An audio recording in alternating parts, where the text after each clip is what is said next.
Quoi qu'on pense de la Chine, il me paraît évident que si la Chine veut continuer son développement économique, elle a besoin d'énergie. On n'a pas trouvé d'autres moteurs aujourd'hui pour l'économie que l'énergie, et l'énergie fossile. Et donc, indépendamment de toute volonté agressive, expansionniste, impérialiste ou je ne sais quoi, les Chinois ont besoin d'aller chercher des sources d'énergie ailleurs, que ce soit au Moyen-Orient ou en Afrique. Alors, comment réconciliez-vous cette espèce de nécessité presque objective, mathématique, pour le développement économique et les considérations politiques? Est-ce qu'il n'y a pas une façon d'aider les Chinois à avoir des sources d'énergie sans que ce soit perçu comme conflictuel?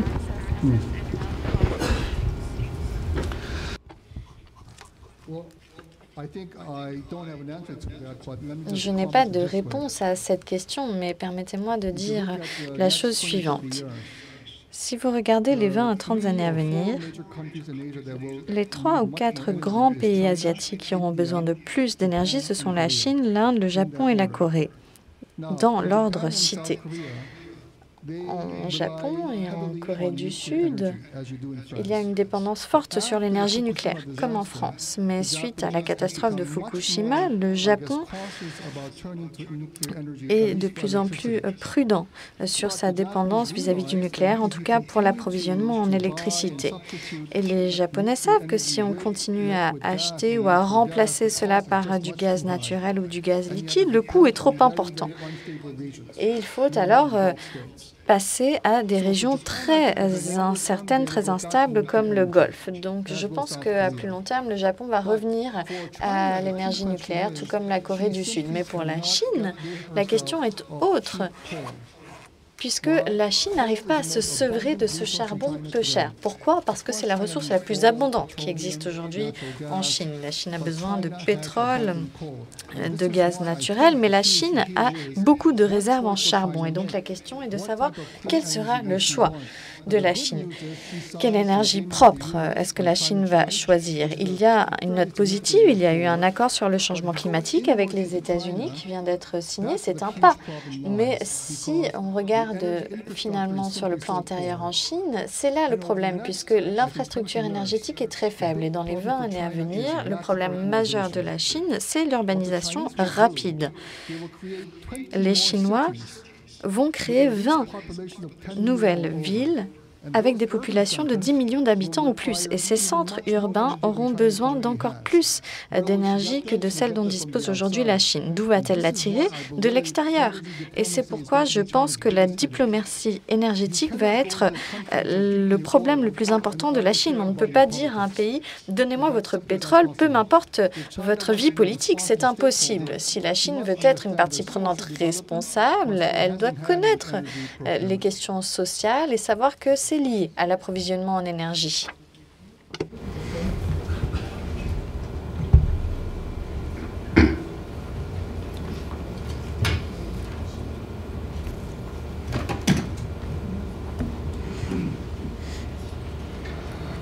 Merci beaucoup, monsieur le professeur. Je remarque que dans cette assistance, je suis un des rares auditeurs d'origine asiatique.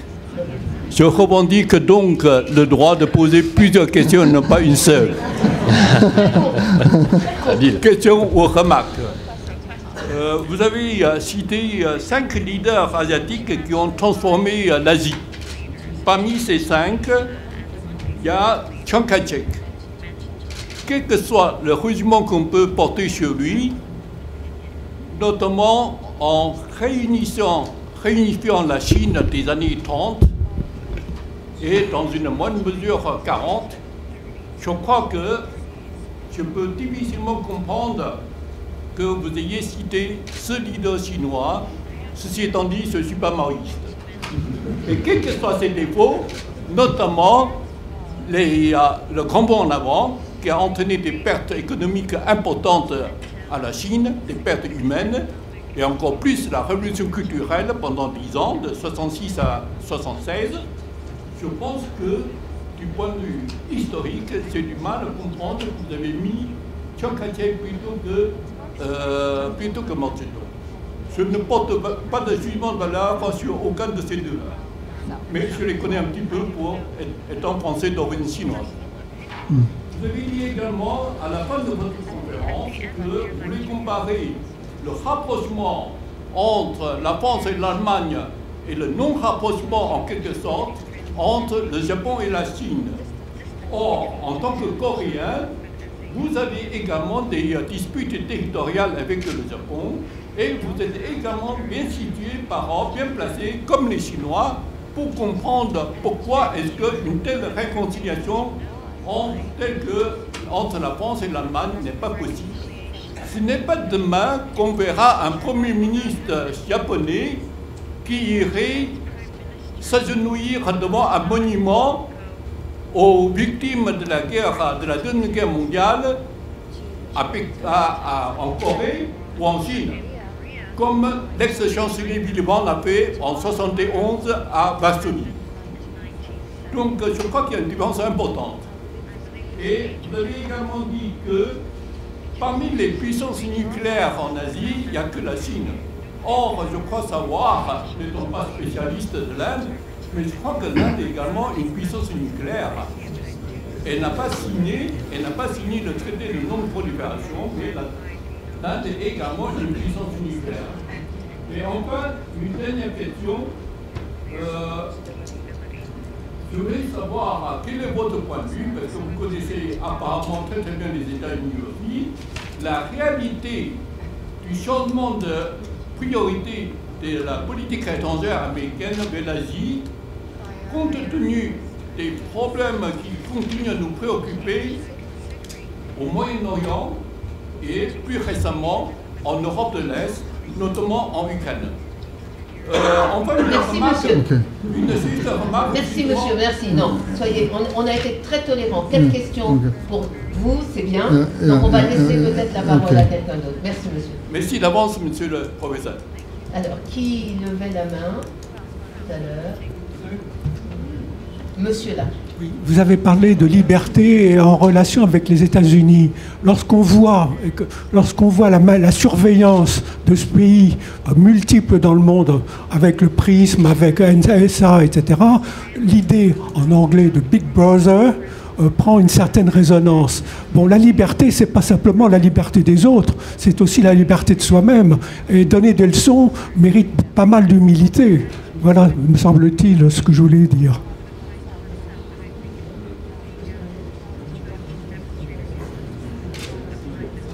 Professeur, ça vous fait 5 points à commenter pendant que la salle réfléchit à d'autres commentaires. Alors, la personne qui m'a interrogé sur la Chine, la raison pour laquelle j'ai parlé de Chiang Kai-shek plutôt que Mao Tse-tung, c'est que Chiang Kai-shek n'a pas réussi à unifier la Chine. Hein, c'est Mao qui a gagné la guerre contre lui, la guerre civile, et donc Chiang Kai-shek s'est réfugié à Taïwan. Moi, j'étais à Taïwan il y a encore 3 mois. Et nous avons rencontré le président de Taïwan et d'autres hauts responsables. Et ce que je retiens de cette visite, c'est qu'on a l'impression que Taïwan, c'est comme une énorme multinationale, une énorme entreprise qui essaie de se comporter comme un pays, même si le Kuomintang a quand même une longue histoire. Mais sur Chiang Kai-shek, je dirais ceci. Si vous êtes en mesure de mettre en place les politiques qu'il faut, on peut réaliser un progrès économique. C'est ce qui s'est passé à Taïwan dans les années 70 et 80. Et Taïwan aujourd'hui est une démocratie, que la Chine populaire soit d'accord ou non. Il faut se rappeler que oui, le président Mao a réussi à unifier la Chine et créer la République populaire de Chine, mais il a commis des atrocités. Quelques 35 à 40 millions de personnes sont mortes de faim en raison justement du grand pas en avant. Et à ce jour, la Chine ne veut toujours pas reconnaître que c'était une famine provoquée par l'homme dans les années 50. 10 ans de famine épouvantable qui était liée également à la révolution culturelle, et à ce jour, le pays ne s'est pas remis de ce déchirement. Alors, c'est pas évident de réconcilier le Japon et la Corée, c'est pas comme la France et l'Allemagne, et là, je vous rejoins tout à fait. Hein, vous n'allez pas avoir un dirigeant japonais qui s'agenouillerait comme Willy Brandt devant le ghetto de Varsovie En 1971, vous avez encore des esclaves sexuels, hein, ou des femmes qui ont 80 ans, qui doivent encore... des gamines, pardon, de 18 ans, qui ont été esclavagisées par les Japonais pour travailler comme prostituées pour les soldats japonais. Donc ça, c'est épouvantable. Je ne dis pas qu'il faut faire du passé table rase, mais en même temps, on ne peut pas vivre éternellement dans le passé non plus. Il faut un certain courage de la part de la Chine, de la part de la Corée et surtout de la part du Japon pour un beau jour, justement, pouvoir tourner la page. Alors, moi, comme tous les Coréens et comme tous les Chinois, hein, j'ai des positions extrêmement, disons, à fleur de peau concernant les atrocités commises par le Japon pendant la Deuxième Guerre mondiale. Mais quel souvenir, vous nous laissez à nos enfants, nos petits-enfants. Ma fille a 23 ans. Nous avons vécu deux fois au Japon, hein, quand elle avait 4 ans et quand elle avait 15 ans. Eh bien, je veux que ma fille... connaissent l'histoire, mais je ne veux pas qu'elle soit prisonnière de l'histoire. Je ne veux pas laisser un héritage de haine dans son cœur, parce que lorsqu'elle sera adulte, il faut qu'elle puisse prendre ses propres décisions, faire ses propres choix, et c'est la raison pour laquelle l'Asie doit assumer son passé, mais également son avenir.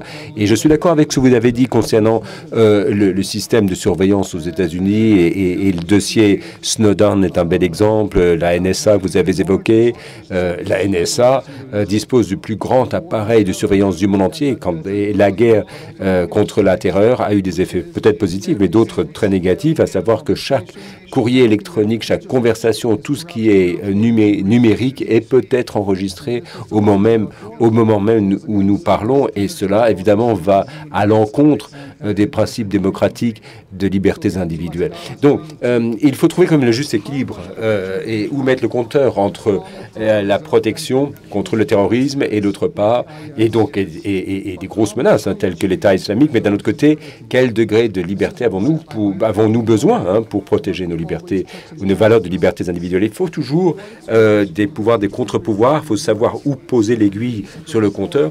Et vous rappelez le rapport sur la torture perpétrée par la CIA.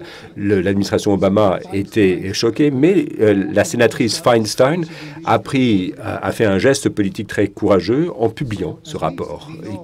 Donc il y a quand même une certaine transparence. On sait ce qui s'est passé, on connaît ces atrocités, ce qui a été commis par la CIA, et il y aura des règles pour réprimer, pour corriger cela.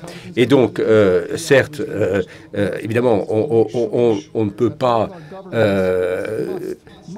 donner l'arme nucléaire à tout le monde. Par contre, certains droits de l'homme, certaines valeurs sont intransigeables, disons inconditionnelles, à mon sens. Oui, éventuellement une petite question. Il me semble qu'il y a quand même des exemples de rapprochement entre certains États asiatiques, voire de réconciliation, qui sont là, une fois de plus, je me permets d'insister, assez prometteurs. Entre le Vietnam, par exemple, et la République de Corée, donc la Corée du Sud, depuis les débuts des années 90, on assiste vraiment à un rapprochement assez spectaculaire. Et malgré le passé, le fait que les deux pays aient été engagés dans des camps opposés pendant la guerre froide, malgré la différence des régimes politiques qu'on a évoqué à plusieurs reprises, on a là, je crois, un exemple assez probant de rapprochement prometteur entre deux États de taille à peu près comparable, pas encore sur le plan économique, mais en tout cas sur le plan démographique. Question aussi qui me vient à l'esprit, mais après le commentaire de notre ami d'origine asiatique, je crois que vous n'aviez pas répondu, mais je vais la formuler différemment. Monsieur Obama a annoncé il y a 3 ans, en tout cas dans son 2e mandat, que la priorité stratégique des États-Unis, maintenant, serait plutôt le pivot asiatique, ce qu'on appelle en français le pivot asiatique, même si aujourd'hui c'est vrai, et les événements Daesh en Arabie et les événements ukrainiens l'empêchent d'aller complètement jusqu'au bout de sa logique asiatique. Mais ma question est, comment cela avait été perçu en Asie? Alors, peut-être pas par la Chine, parce que là on a 2 ou 3 éléments, mais par les alliés traditionnels des États-Unis, par le Japon, par la Corée du Sud. Est-ce que vous vous félicitez de cette nouvelle stratégie américaine de pivot asiatique, ou est-ce que ça vous inquiète?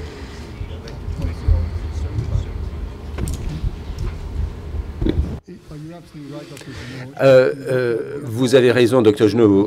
Pour ce qui est de la relation entre le Vietnam et la Corée du Sud, pour parler franc, le Sud-Vietnam se battait au nom des États-Unis ou pour les États-Unis. C'était en 69 que les dernières troupes américaines ont quitté et c'est en 73 qu'il y a eu, entre le retrait des troupes chinoises et le retrait des troupes américaines du Vietnam du Sud et du Nord. Depuis cette époque, donc il y a un hiatus entre 69 et 73, et entre-temps, il y a eu des interactions très développées entre ces deux pays. Alors, comment ça se fait? D'abord, il y a deux raisons. D'abord parce que le Vietnam voulait comprendre quel type de modèle économique devait être adopté, qui permettrait donc à ce pays de se sortir de dizaines d'années de guerre. Et en se tournant dans l'Asie, il s'est tourné vers un pays qui était de taille analogue, avec certaines valeurs en commun, qui était une économie mondialisée tout en restant très asiatique. Et donc, c'était presque par défaut, par élimination, que le Vietnam s'est rendu compte que le modèle à suivre était celui de la Corée du Sud. Et puis, de notre point de vue, donc du point de vue sud-coréen, des partenaires, c'était l'Indonésie, la Thaïlande, les Philippines, mais inversement, le Vietnam représentait un gros marché pour la Corée du Sud. Et je vais vous donner un chiffre assez spectaculaire. 35% du PIB vietnamien dépend de sociétés et d'investissements sud-coréennes, ou sud-coréens plutôt. Ça, c'est quand même une véritable révolution qui a été rendue possible du fait que les Vietnamiens n'ont pas mis l'histoire pour bloquer les relations entre les deux pays. Donc, c'est ce que nos partenaires vietnamiens ont fait plus que les Sud-Coréens. Donc, il y a eu réconciliation, mais c'est surtout à la faveur des opportunités commerciales et des mesures, disons, positives prises par le gouvernement vietnamien, des mesures volontaristes. Alors, pour ce qui est du choix politique d'Obama, c'était la réponse du président Obama à la montée en puissance de la Chine. Mes amis américains disent souvent que ce pivot, ce rééquilibrage, au fond, c'était plus... sur le fond, il n'y avait pas grand-chose. La véritable architecture de la politique américaine, la politique étrangère n'a pas changé. Vous avez des forces américaines au Japon, en Corée, vous avez des Marines qui sont déployés à Darwin, en Australie, mais l'essentiel de l'architecture en réseau n'a pas changé. Donc c'était plutôt un message psychologique, mais la véritable composante, qu'elle soit d'ailleurs positive ou non, sera de savoir si l'Amérique sera en mesure de faire passer l'accord commercial, le TTIP. Si si les États-Unis arrivent à faire passer cet accord et que la Chine s'associe à cela, il faut savoir que cet accord TTIP est extrêmement contraignant, mais les États-Unis négocient avec les Japonais. Mais si les Japonais et les Américains arrivent à s'entendre, alors ce traité est jouable. Mais enfin, sur les 2 dernières années du gouvernement, enfin de l'administration Obama, du dernier mandat Obama, ça ne me paraît pas évident. Mais enfin, le pivot, oui, il existe bel et bien. Pour autant, c'est plutôt encore quelque chose de psychologique qu'une véritable politique de fond.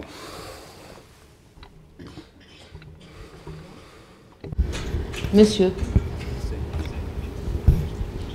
Oui, merci. Vous avez parlé plusieurs fois de la Corée du Nord, notamment par rapport pour ses relations avec la Chine. Moi, j'aurais voulu savoir si ce pays qui semble définitivement figé dans l'immobilisme va un jour bouger. Est-ce qu'il y a des facteurs de progrès qui soient internes ou qui soient liés notamment à l'influence de la Chine? Est-ce que vous voyez des facteurs d'évolution à l'intérieur de ce pays? Merci. Oui, pardon, monsieur. L'appétit énergétique de la Chine est ce qu'il est, et puis il va aller en croissant. On ne peut pas s'empêcher de penser que son voisin du Nord, la Russie, devienne son principal fournisseur en gaz naturel et énergie propre. Ce, au détriment de l'Europe occidentale. J'aimerais avoir votre avis sur cette hypothèse et les conséquences éventuelles que cela pourrait avoir dans les relations Occident-Est.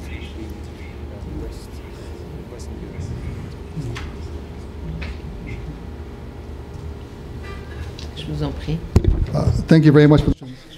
Je vous remercie. Pour ce qui est de l'avenir de la Corée du Nord, Kim Jong-un, qui est le dirigeant actuel, veut une politique à deux voies. D'une part, il veut des armes nucléaires, mais deuxièmement, il veut quand même des réformes économiques. Mais enfin, on ne peut pas avoir, pour ainsi dire, le beurre et l'argent du beurre. Pour le précédent intervenant m'a demandé pourquoi je n'avais pas évoqué l'Inde, qui a également l'arme nucléaire. Ce que j'ai dit, c'est que je parle d'États nucléaire, les 5 États qui ont signé le traité de non-prolifération. Et ces 5 États ont été reconnus comme tels. C'est les grands 5 pays, les États-Unis, la Russie, la Chine, la France et la Grande-Bretagne. L'Inde n'a jamais signé ce traité. C'est la raison pour laquelle je dis que l'Inde, bien sûr, de facto, est un État nucléaire, mais la Chine est le seul pays dans le club. Alors, pourquoi le progrès est-il possible en Corée du Nord? Le grand débat, c'est que vous avez des pays qui veulent avoir des relations avec la Corée du Nord et d'autres qui veulent lui imposer une dissuasion permanente. Alors, si on donne... certains pays pensent en donnant les justes incitations, on fera bouger la Corée du Nord. Moi, ça me paraît difficile. Pourquoi ? Parce que contrairement à la Chine et au Vietnam, la Corée du Nord est gouvernée par la même famille depuis 1948. Kim Il-sung, son fils Kim Jong-il et Kim Jong-un, son fils. C'est une dynastie communiste. Et la raison pour laquelle il n'a pu avoir des réformes en Chine, c'était qu'après Mao Tse-tung et après la disparition du club des quatre, de la bande des quatre, Deng Xiaoping a été contraint à amener la réforme. Et la même chose au Japon, d'une certaine façon. C'est-à-dire que vous avez un système communiste avec une structure léniniste, mais ça n'était pas des pays maoïstes. Enfin, en Corée du Nord, on ne peut pas séparer l'idéologie de Kim Il-sung et sa politique et sa stabilité politique. Le jour où la Corée du Nord s'ouvrira sur le plan économique, toutes sortes de technologies, toutes sortes de capitaux, de nouvelles idées vont entrer dans le pays qui vont remettre en cause la stabilité du régime nord-coréen. C'est la raison pour laquelle Kim Jong-un ne va pas devenir une petite Chine. Enfin, certains espèrent que la Corée du Nord va devenir une petite Chine, mais c'est une arme à double tranchant. Dès qu'il y aura l'ouverture de la Corée du Nord, ce sera la fin de la dynastie Kim.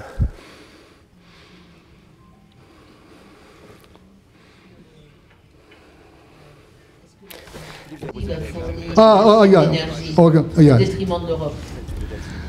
Alors écoutez, je ne suis pas expert sur les questions des questions de l'énergie, mais je sais que la Chine n'a pas dit combien elle a payé le pétrole russe. Et pour la simple raison que la Chine a... Disons que Poutine a reçu un prix très avantageux pour son pétrole, mais dans le secteur de l'énergie, nombreux sont ceux qui disent que la Russie n'a pas obtenu autant qu'elle espérait. C'est un contrat de 30 ans qui n'est pas aussi avantageux, même s'il l'est, qu'elle aurait souhaité. Alors en Europe, on se dit que plus il y aura de pétrole envoyé en Chine, moins il y en aura en Europe. Et ça posera également un problème pour le gaz. Et la Russie s'est servie notamment du gaz comme arme politique contre l'Ukraine et d'autres pays.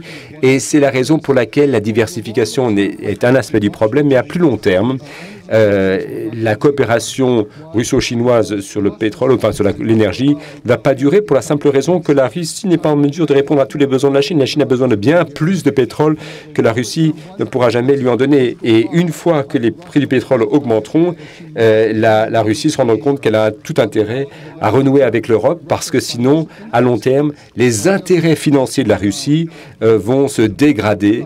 Et Poutine, je crois qu'il se rendra compte qu'à long terme, il aura besoin de l'Europe autant que l'Europe a besoin de la Russie. Nous aimons espérer que ce fût vrai.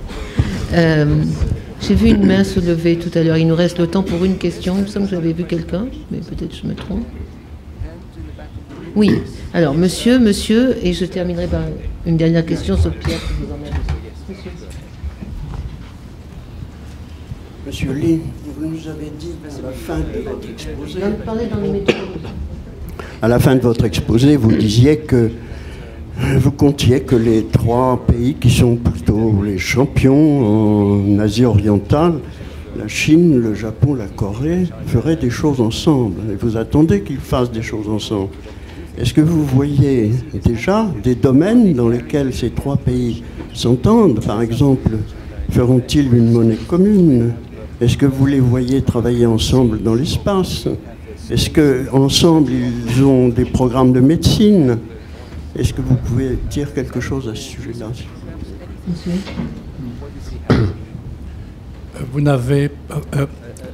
quelle est l'incidence des religions en Asie du Sud-Est? En Asie, pardon. J'étais clair.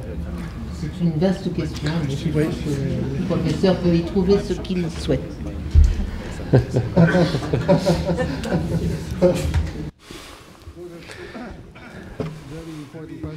Deux questions fondamentales que vous posez. Sur la première question, depuis 2009, à Séoul, vous avez un secrétariat trilatéral avec la Chine, la Corée du Sud et le Japon. Vous avez un secrétariat qui s'occupe de ces questions, d'éducation, de coopération technologique, changement climatique.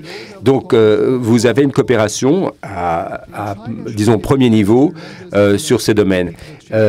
Entre la Chine et la Corée, vous avez des échanges, des flux, des migrations quotidiennes. Vous avez chaque année 70 000 Coréens qui viennent étudier en Chine et 70 000 qui viennent des Coréens qui vont étudier aux États-Unis. Donc il y a autant d'étudiants coréens en Chine qu'aux États-Unis. Alors pour ce qui est du Japon, le nombre d'étudiants japonais qui étudient en dehors du Japon, ce nombre a reculé depuis quelques années. C'est une tendance malheureuse et je dis d'ailleurs à mes amis japonais, si vous voulez davantage de relations entre vos pays, il faut investir dans la jeune génération, la pousser à étudier à l'étranger. Les Japonais doivent envoyer leurs étudiants en Chine aussi bien qu'au Japon. Donc après la catastrophe de Fukushima, il y a un domaine d'études tout trouvé. Toutes les sociétés asiatiques ont des éléments communs. Il y a beaucoup de domaines de coopération entre ces 3 pays, mais cette coopération, encore une fois, est tributaire de grandes questions politiques et historiques. Alors la grande question, la question religieuse. Le pape s'est rendu en Corée, je crois, il y a 4-5 mois. Alors, vous allez me dire pourquoi le pape François va en Corée du Sud. Vous savez peut-être que la Corée du Sud est le seul pays d'Asie où le catholicisme n'a pas été imposé. C'était un mouvement populaire. 40% des Sud-Coréens sont chrétiens. Et 40% sont bouddhistes. Aux Philippines, vous avez presque 100% de catholicisme à cause de la colonisation. Donc, si vous voyez cette donnée, comment se fait-il que les Sud-Coréens soient tellement, disons, attachés au christianisme? Eh bien, le christianisme est venu en Corée grâce à des jésuites français, des missionnaires qui travaillaient en Chine et qui, au fil des années, au 19e siècle, ce sont des missionnaires américains, canadiens qui ont pris le relais. Et il y a une chose importante qu'ils ont faite, c'est qu'ils ont construit des écoles, des universités, des hôpitaux. Y compris ma propre université qui était le premier hôpital en Corée en 1855. Donc, de ce point de vue-là, je pense que le facteur religieux, oui, peut jouer un rôle très important, en tout cas dans le cas de la Corée, pour l'évolution des mentalités. En Asie du Sud-Est, évidemment, il y a des grandes divisions religieuses. J'ai vécu à Singapour, donc je sais que vous avez d'un côté des chrétiens, mais également des musulmans, des hindous et d'autres religions présentes. Et le problème religieux se pose également en Thaïlande. Donc l'Asie n'a pas encore connu des conséquences négatives de ces différences religieuses. J'espère que la stabilité se maintiendra parce que dès lors que la religion devient un objet politique, eh bien ce sera en Asie un immense problème. Alors une dernière observation, le Tibet. Le Tibet est une grosse question pour le gouvernement chinois. Les Chinois ne veulent pas que le Tibet devienne indépendant ou un Tibet qui ne reconnaisse pas l'autorité de Pékin. Mais en même temps, à long terme, il faudra trouver une forme de tolérance religieuse en Chine qui est essentiel pour l'avenir de l'Asie. Voilà la salle. Je crois que nous gardons à la fois toute notre curiosité et la suite de notre question pour la semaine prochaine, où donc vous allez nous donner la deuxième conférence des lignes de fracture, la face cachée des risques stratégiques en Asie. Nous vous remercions infiniment, en tout cas pour cette première conférence qui était extrêmement riche, extrêmement détaillée sur un domaine très très vaste. On vous a même interrogé sur l'Afrique, sur les États-Unis. Donc merci de vous être prêté au jeu. Merci à vous tous. Louis Gauthier vient de nous rejoindre. J'ai très envie de lui donner le mot de la fin, mais je ne le ferai pas. Mais en tout cas, merci à vous. Et donc rendez-vous, je crois, dans cette même salle. La semaine prochaine à 18h pour la deuxième conférence de Monsieur Lee. Merci beaucoup. Thank you. Merci beaucoup.